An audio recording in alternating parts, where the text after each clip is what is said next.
Hola, buenos días, somos residentes de la Puebla de Cazalla, yo soy Carmen Díaz Yo soy Nieves Moreno. y vamos a hablar sobre el manejo de la dispepsia en atención primaria.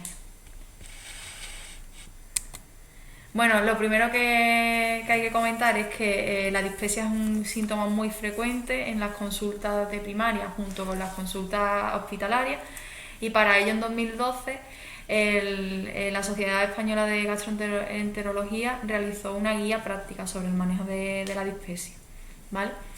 Entonces, antes de ahondar en ella, vamos a hablar sobre lo que es la dispepsia, la definición de dispepsia, ¿vale?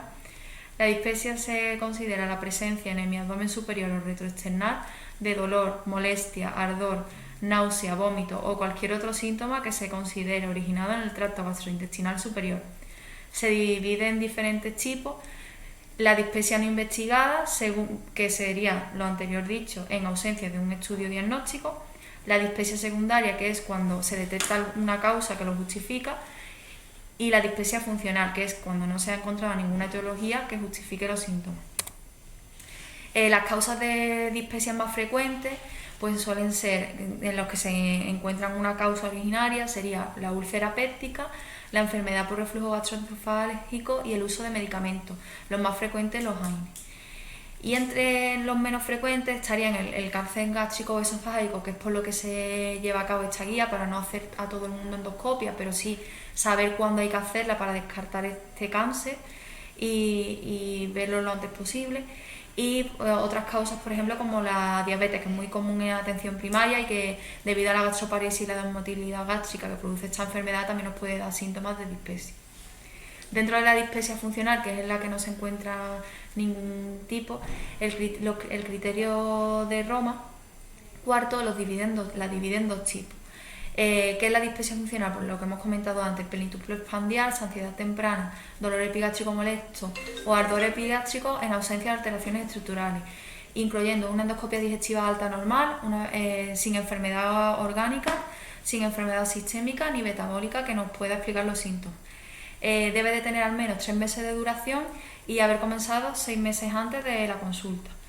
Esta dispepsia funcional se divide en dos tipos. Tenemos el síndrome de distrés postprandial por un lado, en el que veremos plenitud postprandial o saciedad precoz al menos 3 días por semana, y el síndrome de dolor epigástrico, en el que veremos dolor epigástrico molesto o ardor epigástrico molesto al menos una vez a la semana.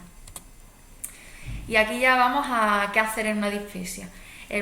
Pues lo primero, ante todo, vamos a hacer una historia clínica completa, incluyendo las características del dolor y el consumo de fármacos y un antecedentes personales completos y demás.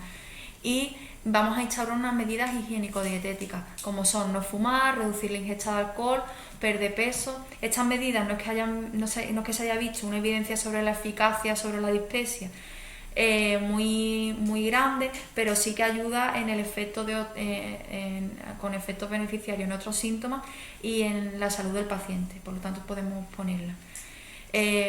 Después veremos si el paciente es mayor de 55 años o tiene algún signo de alarma.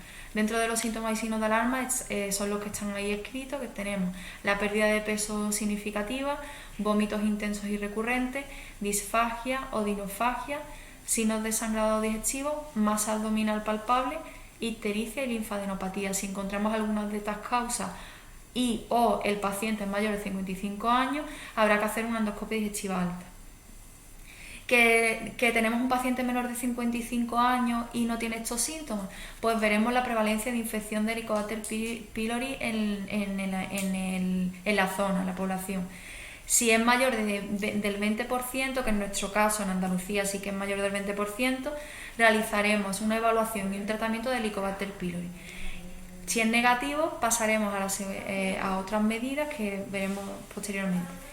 Evaluaremos el Helicobacter pylori, se tratará, que comentará mi compañera más tarde cómo realizarlo, y si es negativo pasaremos a la medida esta que os comento, que es el tratamiento antisecretor durante 4 semanas.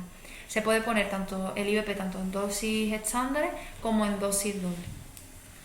Si vemos que ante esto ya termina la clínica y mejora, pues podemos hacer control clínico en la consulta y ya sabemos que esa era la causa de la dispepsia, pero si persisten los síntomas o hay recidiva de los síntomas, tendremos que ver si hay síntomas de reflujo, que en ese caso ya podríamos hablar de una enfermedad por reflujo gastroesofágico, y si no existen estos síntomas ya plantearíamos realizar una endoscopia, porque ya hemos intentado ver todo lo que hemos podido y no se ha podido llegar a ninguna conclusión. Entonces haríamos la endoscopia, si viéramos alguna causa patológica hablaríamos de dispepsia orgánica y si no, pues de dispepsia funcional.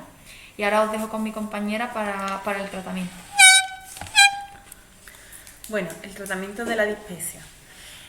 La dispepsia funcional, descartando la dispepsia secundaria, que el tratamiento es tratar la causa, retirar los fármacos que estén haciendo, que esté provocando la dispepsia, o erradicar el cáncer o incluso controlar la diabetes. La dispepsia funcional es cuando no tenemos ninguna causa funcional secundaria, como bien ha dicho mi compañera, y el Helicobacter pylori o es negativo o se ha erradicado. Entonces, si vemos que todo esto se da, pues lo primero que podemos hacer es aplicar las medidas higiénico-dietéticas. Las medidas higiénico-dietéticas, como bien ha dicho mi compañera, la he explicado antes: no tomar alcohol, no fumar, comer despacio, adelgazar, ¿vale? No se ha comprobado que sea 100% eficaz, pero que provoca bienestar en la salud del paciente. Entonces, podemos tener dos tipos de síntomas en una dispepsia funcional: el síndrome de distrés postprandial o el síndrome de dolor en el epigastrio. Dependiendo de la clínica que presente el paciente, podemos aplicar una medicación u otra. En el síndrome de distrés postprandial aplicaríamos los procinéticos. Los procinéticos no se ha visto que tengan mucha evidencia, pero sí que es verdad que en muchos pacientes funciona. Lo que hace es que disminuye el tránsito intestinal y aumenta el vaciado gástrico, por lo tanto no crea tanta hipersensibilidad en el intestino y no provoca tantos síntomas.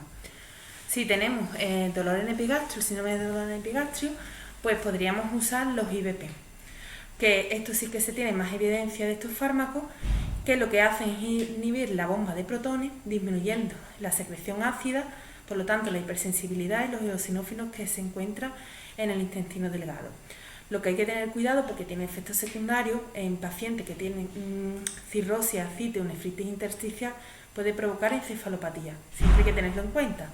También los antiácidos pueden ser los antagonistas H2. Estos actúan de una manera parecida a los IVP, disminuyen la histamina de las células parietales y disminuye el ácido gástrico. Que vemos que aún así con este tratamiento no disminuye la dispepsia, pues lo podemos unir a dosis altas, los IVP y los procinéticos, que también dan buenos resultados.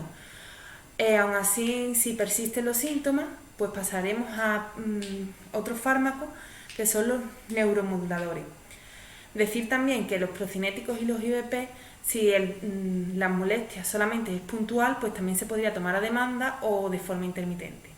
Que no, pues pasamos a los antidepresivos y antipsicóticos. Los que más evidencia tiene es la amitriptilina y el sulpiride como antipsicótico. Esto lo que hace es que interfiere en el eje cerebrointestinal, porque muchos pacientes se han visto que a lo largo del tiempo desarrollan depresión y ansiedad, y está relacionado con la dispepsia. También hay otras terapias como la rifaximirina, que es un antibiótico que lo que hace en el colon aumentar la flora y en el intestino delgado tener un efecto antiinflamatorio, que también se ha visto que puede ser beneficiosa en este tipo de dispepsia. Otras terapias como la terapia psicológica, también enfocada a los neuromoduladores, la acupuntura y varias terapias alternativas, que bueno, se pueden probar si no son efectivos los tratamientos. Que aparte de todo esto vemos que no mejora el paciente, pues ya lo tendríamos que derivar a la atención especializada. Bueno, teniendo en cuenta de que, porque todo lo que hemos hablado, teníamos en cuenta que el Helicobacter pylori era negativo o que se había tratado. Que el Helicobacter pylori es positivo, pues tenemos que tratarlo con medicación, ¿vale? En principio la terapia que más se usa es la triple terapia clásica, que es UIVP a dosis máxima, claritromicina y amoxicilina. Esta es la que se ha estado usando hasta ahora, pero se ha visto que hay mucha intolerancia mucha resistencia, a la claritromicina. Por lo tanto, se está usando la cuádruple terapia, que es IVP, bismuto, tetraciclina y metronidazol. También hay otras terapias, como la cuádruple terapia secuencial, que para que el paciente tenga más adherencia en la medicación, pues se pone 5 días la amoxicilina y otros 5 la claritromicina y el metronidazol, todo ello asociado a los IVP. Aún así, nos podemos encontrar que el paciente sea alérgico a la penicilina. Por lo tanto, pues lo que pondríamos sería claritromicina, metronidazol y IVP, pero como bien he dicho antes, hay mucha resistencia, pues pasaríamos a la cuádruple terapia con bismuto, metronidazol y que parece que tiene mejores efectos. Si aún así se fracasa y el paciente sigue con dispepsia y sigue con el Helicobacter pylori positivo, pues entonces sí que habría que remitirlo a atención especializada. Y la dispepsia secundaria, pues como he dicho antes, hay que tratar la causa. Aquí os dejamos las preguntas. Aquí dejamos las preguntas, ya os las vais leyendo. Gracias por vuestra atención. Y muchas gracias, esta es la bibliografía, muchas gracias por vuestra atención.